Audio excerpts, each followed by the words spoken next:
Dieu nous parle. Chaque jour, Charles et Carole vous présentent la leçon de l'école du sabbat.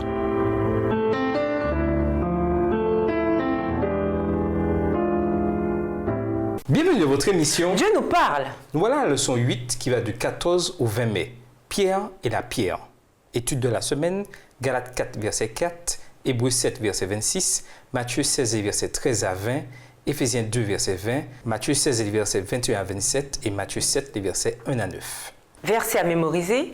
Mais vous, leur dit-il, qui dites-vous que je suis? Matthieu 16, verset 15 dans la version Colombe. Dès lors, Jésus commença à montrer à ses disciples qu'il lui fallait aller à Jérusalem, souffrir beaucoup de la part des anciens, des grands prêtres et des scribes, être tué et se réveiller le troisième jour. Matthieu 16, verset 21. Le Nouveau Testament est clair, Jésus devait mourir. Face aux ténèbres imminentes de la croix, Jésus a prié. Maintenant je suis troublé. Et que dirais-je? Père, sauve-moi de cette heure. Mais c'est pour cela que je suis venu en cette heure. Jean 12, verset 27. C'était le plan divin conçu dans l'Esprit de Dieu avant les temps éternels. Tite 1, le verset 2, voire également 2 Timothée 1, le verset 9.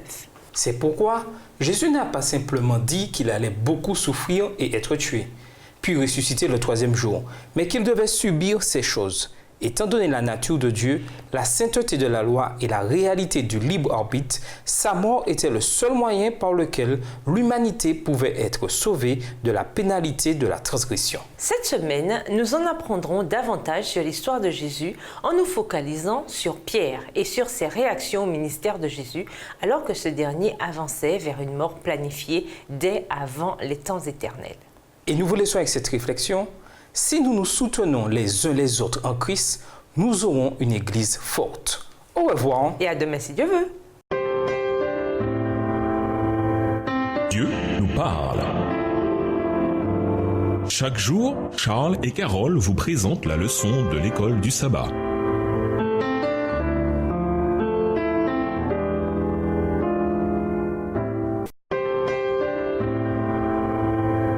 Dieu nous parle. Chaque jour, Charles et Carole vous présentent la leçon de l'école du sabbat.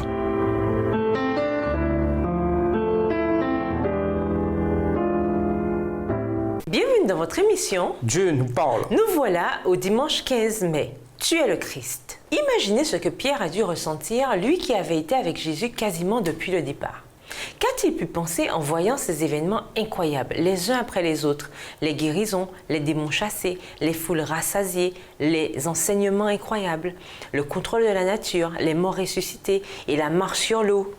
Quelle question, comme à nouveau, pourquoi a-t-il laissé Jean mourir de manière aussi ignominieuse? On peut se bousculer dans sa tête, jour après jour, voyant des choses que personne n'avait jamais vues de toute l'histoire. Après tout, Jésus était Dieu dans une chair d'homme et il avait vécu et soulagé l'humanité dans cette chair. Galates 4, verset 4, Hébreux 7, verset 26, Ésaïe 9, verset 6, Luc 2, les versets 10 et 11. De sorte que ceux qui entouraient Jésus, qui vivaient à ses côtés et qui étaient ses disciples, allaient avoir beaucoup d'expériences uniques. Lisons Matthieu 16, versets 13 à 17. Quelle question Jésus a-t-il posée à ses disciples? Pourquoi Pierre est-il le seul à être cité comme ayant répondu? Pourquoi sa réponse est-elle si essentielle? Matthieu 16, versets 13 à 17, Jésus étant arrivé dans le territoire de Césarée de Philippe, demanda à ses disciples, « Qui dit-on que je suis, moi, le Fils de l'homme » Ils répondirent, « Les uns disent que tu es Jean-Baptiste, les autres Élie, les autres Jérémie ou l'un des prophètes. Et vous, leur dit-il, qui dites-vous que je suis » Simon-Pierre répondit, « Tu es le Christ, le Fils du Dieu vivant. » Jésus, reprenant la parole, lui dit, « Tu es heureux, Simon, fils de Jonas, car ce ne sont pas la chair et le sang qui t'ont révélé cela, mais c'est mon Père qui est dans les cieux. » Pierre déclare que Jésus est le Christ, le Fils du Dieu vivant, au verset 16. C'est l'un des grands moments de la Bible. Pierre l'a appelé le Christ, celui qui est roi. Et par cette confession, il disait, et à juste titre, comme on le vit par la suite, que Jésus était le Messie, celui qui était venu pour accomplir les promesses de l'alliance faites d'abord à Abraham, puis à Israël. Voir Galates 3, le verset 16. De plus, Pierre proclamait Jésus comme le Christ dans la région de Césarée de Philippe. On était en territoire païen. Les jours précédents, Pierre avait vu Jésus s'occuper non seulement des Juifs, mais également des gentils. Avec l'aide du Saint-Esprit, Pierre a reconnu que Jésus était davantage qu'un simple prophète juif comme d'autres l'avaient laissé entendre. Son ministère dépassait de beaucoup celui de Jean-Baptiste, d'Élie ou de Jérémie. En effet, il devait englober toute l'humanité. Jésus se présente lui-même comme le Fils de l'homme, montrant ainsi qu'il s'identifie personnellement à tous les êtres humains. Comme la Bible le montre par la suite, Pierre avait encore beaucoup de choses à apprendre sur Jésus et sur l'ampleur et l'universalité de ce qu'il était venu accomplir. Qu'a accompli Jésus dans votre vie dont vous pouvez témoigner? Pourquoi est-il bon de ne jamais l'oublier et de témoigner? Et nous vous laissons avec cette question du jour. Qui est Jésus pour vous? Au revoir. Et à demain si Dieu veut. Dieu nous parle. Chaque jour, Charles et Carole vous présentent la leçon de l'école du sabbat.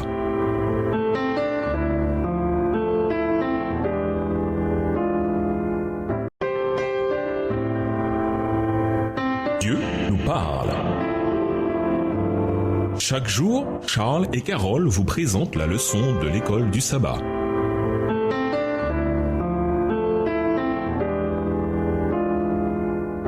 Bienvenue à votre émission. Dieu nous parle. Nous allons lundi 16 mai sur cette pierre. Tout de suite après l'audacieuse confession de foi de Pierre en Jésus, Fils du Dieu vivant, Jésus déclare quelque chose en réponse à Pierre. Lisons Matthieu 16, versets 17 à 20. Qu'a dit Jésus à Pierre et comment comprendre ces paroles? Matthieu 16, versets 17 à 20. Jésus, reprenant la parole, lui dit: Tu es heureux, Simon, fils de Jonas, car ce ne sont pas la chair et le sang qui t'ont révélé cela, mais c'est mon Père qui est dans les cieux. Et moi, je te dis que tu es Pierre, et que sur cette pierre, je bâtirai mon église, et que les portes du séjour des morts ne prévaudront point contre elle. Je te donnerai les clés du royaume des cieux. Ce que tu lieras sur la terre sera lié dans les cieux, et ce que tu délieras sur la terre sera délié dans les cieux.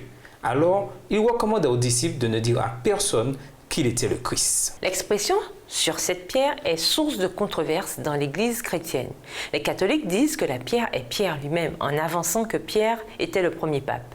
Les protestants, cependant, à juste titre, rejettent cette interprétation. Le poids de l'évidence biblique est clairement en faveur de l'idée que la pierre est le Christ lui-même et non Pierre. Tout d'abord, en plusieurs occasions, Pierre fait référence à Jésus et non à lui-même par des métaphores liées aux pierres.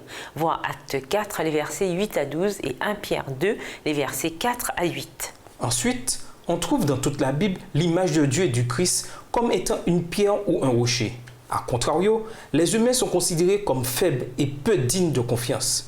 Car lui, il sait de quoi nous sommes formés. Il se souvient que nous sommes poussière. Somme 103, verset 14. Ne comptez pas sur les princes, ni sur les hommes incapables de sauver. Somme 146, verset 3, dans la version Tome. Comme Jean l'a écrit également à propos de Jésus, il n'avait pas besoin qu'on lui présente un témoignage sur l'homme. Lui-même connaissait ce qui était dans l'homme. Jean 2, le verset 25. Et il savait aussi ce qui était dans Pierre. Matthieu 26, le verset 34. Que nous disent ces textes sur la véritable identité du rocher sur lequel l'Église est bâtie? 1 Corinthiens 10, verset 4, Matthieu 7, les versets 24 et 25, Éphésiens 2, le verset 20. 1 Corinthiens 10, verset 4, « Et qu'ils ont tous bu le même breuvage spirituel, car ils buvaient à un rocher spirituel qui les suivait, et ce rocher était Christ. » Matthieu 7, les versets 24 et 25, « C'est pourquoi quiconque entend ces paroles que je dis et les met en pratique sera semblable à un homme prudent qui a bâti sa maison sur le roc. La pluie est tombée, les torrents sont venus, les vents ont soufflé et se sont jetés contre cette maison. Elle n'est point tombée parce qu'elle était fondée sur le roc. » Éphésiens 2, le verset 20, « Vous avez été édifiés sur le fondement des apôtres et des prophètes, Jésus-Christ lui-même étant la pierre angulaire. » L'Église paraissait encore bien faible au moment où ces paroles du Christ furent prononcées. Il n'y avait qu'une poignée de croyants contre lesquels toutes les puissances du mal, humaines et démoniaques, allaient être dirigées. Cependant, les disciples ne devaient pas avoir peur. Fondés sur le rocher protecteur, ils ne pouvaient pas être renversés. Quelle est votre expérience en matière de faillibilité et de faiblesse humaine? Comment se servir de ces expériences pour vous apprendre à compter uniquement sur le rocher? Et nous vous laissons avec cette question de réflexion. Nous ne sommes en sécurité qu'en nous appuyant sur le Sauveur. Qu'est-ce que cela veut dire? Au revoir. Et à demain si Dieu veut. Dieu nous parle. Chaque jour, Charles et Carole vous présentent la leçon de l'école du sabbat.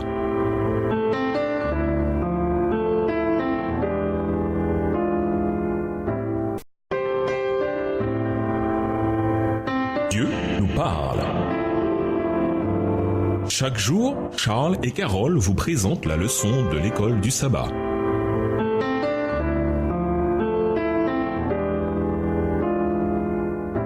Bienvenue dans votre émission. Dieu nous parle. Nous voilà au mardi 17 mai. Pierre devient Satan. Lisons Matthieu 16, les versets 21 à 23. Pourquoi Jésus est-il soudain si dur avec Pierre? Matthieu 16, les versets 21 à 23. Dès lors, Jésus commença à faire connaître à ses disciples qu'il fallait qu'il allât à Jérusalem, qu'il souffrit beaucoup de la part des anciens, des principaux sacrificateurs et des scribes, qu'il fut mis à mort et qu'il ressuscita le troisième jour. Pierre, l'ayant pris à part, se mit à le reprendre et dit « À Dieu ne plaise, Seigneur, cela ne t'arrivera pas. » Mais Jésus, se retournant, dit à Pierre « Arrière de moi, Satan, tu mets un scandale, car tes pensées ne sont pas les pensées de Dieu, mais celles des hommes. » Le problème de Pierre n'était pas tellement qu'il essayait de protéger Jésus. Il essayait de diriger Jésus. Il ne suivait plus Jésus. Il disait à Jésus de le suivre. Jésus a dit « Arrière de moi, Satan » verset 23 dans la version Colombe. Car, à l'instar de Satan lui-même dans le désert, Pierre était devenu une menace pour la mission du Christ. Marc 8, le verset 33, relève que durant cet échange, Jésus s'est tourné vers ses disciples et les a regardés. Il était venu pour les sauver. Il n'allait pas se laisser tenter par une autre direction, et certainement pas par l'un de ses propres disciples, même plein de bonnes intentions. Même si Simon-Pierre avait progressé dans son parcours, il essayait encore de contrôler les choses, y compris Jésus lui-même. En ce sens, Pierre n'était pas si différent de notre disciple Judas, qui essayait de contrôler Jésus et d'exécuter ses propres plans selon ce qu'il considérait comme le destin de Messie. Mais, contrairement à Judas, Pierre était profondément repentant et il voulait être corrigé et pardonné. Lisons Matthieu 16, versets 24 à 27. Que veut dire Jésus par « Car quiconque voudra sa vie la perdra, mais quiconque perdra sa vie à cause de moi la trouvera » au verset 25. Matthieu 16, versets 24 à 27. Alors Jésus dit à ses disciples, « Si quelqu'un veut venir après moi, qu'il renonce à lui-même, qu'il se charge de sa croix et qu'il me suive. Car celui qui voudra sauver sa vie la perdra, mais celui qui la perdra à cause de moi la trouvera. Et que servirait-il à un homme de gagner tout le monde s'il perdait son âme? Ou que donnerait un homme en échange de son âme? Car le Fils de l'homme doit venir dans la gloire de son Père avec ses anges, et alors il rendra à chacun selon ses œuvres. » Nous vivons dans une culture qui nous dit de poursuivre nos rêves, de tout sacrifier pour notre but. Mais Jésus nous dit de faire le contraire. Il nous invite à abandonner nos rêves et à les lui confier. Pierre et les disciples apprenaient peu à peu ce qu'était la véritable foi. La véritable foi, ce n'est pas cette expérience palpitante, poursuivre sans relâche ce que l'on veut le plus au monde. La véritable foi, c'est une expérience pénible, lâcher ce que l'on veut le plus au monde. Quand vous lâchez vos rêves, vous perdez votre vie. Et en même temps, vous la trouvez. Citez des choses que vous avez dû perdre pour suivre Jésus. Elles semblaient peut-être importantes sur le moment, mais en y repensant, sous quel jour vous apparaissent-elles aujourd'hui? Et nous vous laissons cette question de réflexion. Quel est le fondement de votre foi? Au revoir. Et à demain si Dieu veut. Dieu nous parle. Chaque jour, Charles et Carole vous présentent la leçon de l'école du sabbat.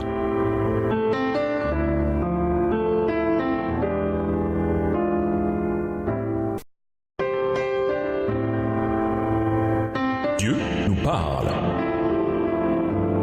Chaque jour, Charles et Carole vous présentent la leçon de l'école du sabbat.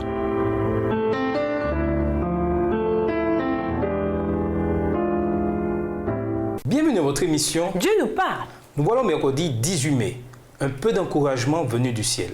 Lisons Matthieu 17, les versets 1 à 9. Que se passe-t-il ici et pourquoi était-ce si important à la fois pour Jésus lui-même et pour les disciples? Matthieu 17, les versets 1 à 9. 6 jours après, Jésus prit avec lui Pierre, Jacques et Jean, son frère, et il les conduisit à l'écart sur une haute montagne. Et il fut transfiguré devant eux, son visage resplendit comme le soleil, et ses vêtements devinrent blancs comme la lumière. Et voici Moïse et Élie leur apparurent, s'entretenant avec lui. Pierre, prenant la parole, dit à Jésus, « Seigneur, il est bon que nous soyons ici. Si tu le veux, je dresserai ici 3 tentes, une pour toi, une pour Moïse et une pour Élie. » Comme il parlait encore, une nuée lumineuse les couvrit. Et voici une voix fit entendre de la nuée ces paroles. « Celui-ci est mon fils bien-aimé en qui j'ai mis toute mon affection. Écoutez-le. » Verset 6. Lorsqu'ils entendirent cette voix, les disciples tombèrent sur leurs faces et furent saisis d'une grande frayeur. Mais Jésus, s'approchant, les toucha et dit « Levez-vous, n'ayez pas peur. » Ils levèrent les yeux et ne virent que Jésus seul. Comme ils descendaient de la montagne, Jésus leur donna cet ordre, ne parlez à personne de cette vision, jusqu'à ce que le Fils de l'homme soit ressuscité des morts. Après avoir vécu dans l'amour et dans la communion du ciel, Jésus se trouvait isolé au sein du monde qu'il avait créé. Maintenant, le ciel avait envoyé à Jésus ses messagers, non pas des anges, mais des hommes ayant enduré la souffrance et l'affliction, capables par conséquent de sympathiser avec le Sauveur dans l'épreuve de sa vie terrestre. Moïse et Élie avaient été les collaborateurs du Christ. Ils avaient partagé son désir de travailler au salut des hommes. Ces hommes, choisis de préférence aux anges qui entourent le trône, s'entretenaient avec Jésus au sujet de ses souffrances et le réconfortaient en lui donnant l'assurance que les sympathies du ciel lui étaient acquises. L'espérance du monde, le salut de tout être humain, tel était l'objet de leur entretien. Comme il est fascinant que Jésus, le Fils de Dieu, dans son humanité, ait eu besoin de réconfort et d'encouragement de la part de ces hommes qui eux-mêmes avaient connu leur part de souffrance et de découragement.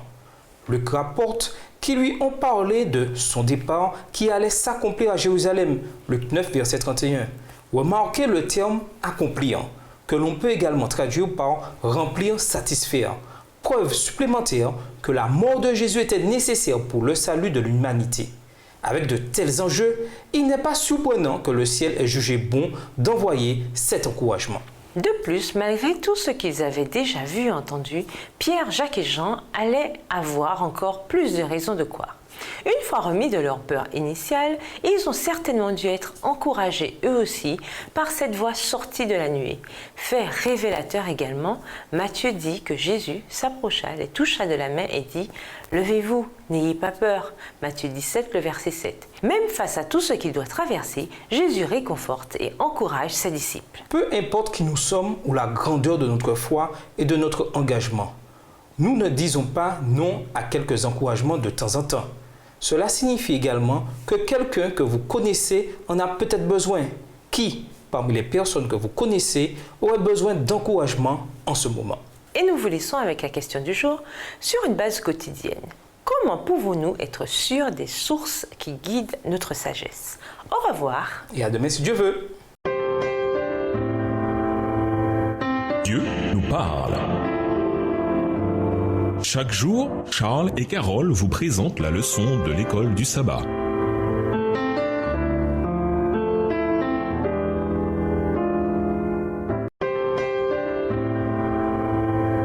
Dieu nous parle. Chaque jour, Charles et Carole vous présentent la leçon de l'école du sabbat.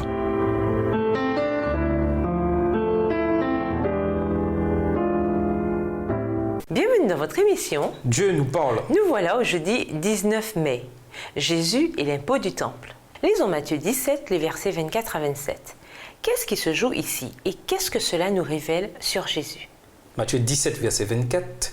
Lorsqu'ils arrivaient à Capernaum, ceux qui percevaient les 2 drachmes s'adressèrent à Pierre et lui dirent « Votre maître ne paie-t-il pas les 2 drachmes » ? « Oui, dit-il. » Et quand il fut entré dans la maison, Jésus le prévint et dit « Que t'en semble, Simon ? Les rois de la terre, de qui perçoivent-ils des tributs ou des impôts? De leurs fils ou des étrangers? » Il lui dit « Des étrangers. » Et Jésus lui répondit « Les fils en sont donc exempts. Mais pour ne pas les scandaliser, va à la mer, jette l'hameçon et tire le premier poisson qui viendra. Ouvre-lui la bouche et tu trouveras un statère. Prends-le et donne-le-leur pour moi et pour toi. » Tous les Juifs devaient payer l'impôt du temple, mais les prêtres, les lévites et les rabbins en étaient dispensés. Alors cette question de savoir si Jésus devait ou non payer l'impôt du temple était également un défi lancé à son ministère. Ellen G. White écrit que Pierre a manqué de témoigner en cette occasion de l'autorité absolue du Christ. Sa réponse au percepteur, Jésus paierait l'impôt, paraissait confirmer l'idée que prêtres et chefs s'efforçaient de propager au sujet de Jésus. Si les prêtres et les lévites étaient exemptés en raison de leur rapport avec le temple, combien plus lui? pour qui le temple était la maison de son Père. Il y a beaucoup à apprendre de la réponse de Jésus à Pierre. Plutôt que de l'humilier, Jésus explique gentiment son erreur. De plus, Jésus s'adapte au cas pris par Pierre d'une manière très inventive. Plutôt que de se contenter de payer l'impôt en admettant ainsi son obligation, Jésus prend l'impôt ailleurs, dans la bouche d'un poisson. Ce miracle est inhabituel. C'est la seule fois où Jésus fait un miracle qui semble être pour son bénéfice personnel. Mais ce n'était pas l'objectif du miracle. Le miracle était en fait une démonstration aux yeux de tous de l'autorité de Jésus, non seulement sur le temple, mais sur toute la création. D'un point de vue humain, peut-on seulement donner ne serait-ce qu'un début d'explication à la manière dont Jésus a pu accomplir ce miracle?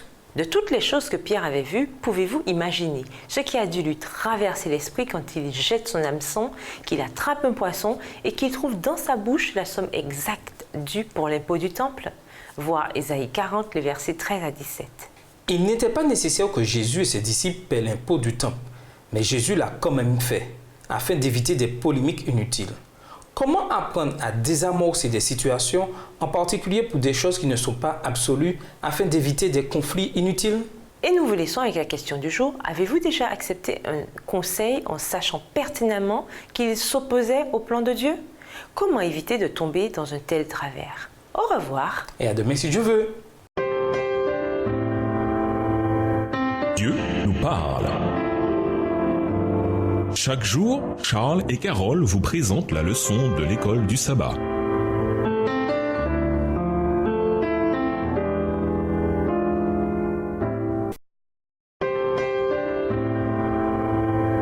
Dieu nous parle.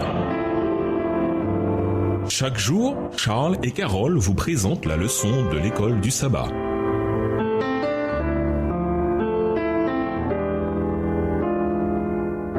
Bienvenue dans votre émission Dieu nous parle. Voilà au vendredi 20 mai. Pour aller plus loin, Jésus qui demande à Pierre de sortir l'argent, la somme exacte nécessaire, le premier poisson que Pierre attrape. Toute cette histoire est extraordinaire. Si extraordinaire que certains spécialistes ont tenté de l'écarter. C'était juste un petit conte folklorique, une gentille histoire pour démontrer quelque chose, rien de plus. Bien entendu, c'est une option totalement discutable. Ce n'est pas du tout une option d'ailleurs. C'est certain, contrairement aux autres types de miracles, comme par exemple guérir les malades, rendre la vue aux aveugles, ressusciter les morts ou nourrir les affamés, celui-ci est d'une toute autre nature. Dans la Bible, nous avons également un fer de hache qui flotte, 2 Rois 6, les versets 2 à 7, et une toison mouillée sur un sol sec et inversement, Juge 6, les versets 36 à 40. Il n'est donc pas totalement inédit. Pourquoi Jésus n'a-t-il pas simplement tendu l'argent à Pierre au lieu de lui demander un tel exploit pour ce qui était en fin de compte un problème relativement simple? Le texte ne le dit pas. Mais en revanche, le texte nous montre la puissance incroyable de Dieu, ce qui ne devrait pas nous surprendre. Après tout, nous voyons des preuves de sa puissance tout le temps. Rien que notre existence, sans parler de celle du cosmos visible, est une manifestation étonnante de la puissance de notre Dieu. Si Dieu peut faire cela, qu'est-ce qu'une pièce particulière dans la bouche d'un poisson particulier? Rien du tout. Bien qu'écrite dans un contexte différent, cette déclaration de Paul s'accorde bien à la situation, aux profondeurs de la richesse, de la sagesse et de la connaissance de Dieu, que ses jugements sont insondables et ses voies incompréhensibles. Romains 11, verset 33. Le récit de Matthieu est simplement une autre manifestation de cette vérité. À méditer. Les difficultés que Pierre avait pour soumettre sa volonté à Dieu sont aussi les nôtres. Dans Malachie 1, Dieu demande aux Juifs de n'amener que leurs meilleurs animaux pour le sacrifice. Cependant, vous amenez ce qui est le produit d'une spoliation, ce qui est boiteux ou infirme. Voilà l'offrande que vous amenez. Vais-je l'agréer de votre main, dit le Seigneur? Verset 13. Pourquoi Dieu s'inquiéterait-il du genre de sacrifice que nous lui apportons? Parce qu'il veut que nous lui confions ce à quoi nous tenons le plus. À quel genre de choses dans votre vie vous accrochez-vous le plus? Comment pouvez-vous les remettre au Seigneur? Pensez à la manière dont Jésus a géré la situation avec l'impôt du temple. Plutôt que d'envenimer la situation, il a laissé couler. Quel enseignement en retirer pour les conflits du quotidien dans lesquels nous pouvons nous retrouver? Comment savoir quand c'est le moment de parler ou le moment de garder le silence? Pour conclure, L'expérience de Pierre avec le Christ est semblable à celle de nombreux chrétiens. Sa relation avec son Sauveur était parfois forte, mais à certains moments, il lui arrivait de se méprendre sur les voies du royaume de Jésus. Il peut être difficile pour nous, surtout en période d'épreuve, de comprendre et de partager ce que Jésus fait dans notre vie et dans notre monde. À l'instar de Pierre, nous devons choisir soit de présenter une fausse image de la personne de Jésus et de ce qu'il fait, soit de proclamer sa bonté et son amour à tous ceux qui vont écouter. Tu es le Messie, le Fils du Dieu vivant. Matthieu 16, verset 16. Au revoir. Et à demain si Dieu veut. Dieu nous parle. Chaque jour, Charles et Carole vous présentent la leçon de l'école du sabbat.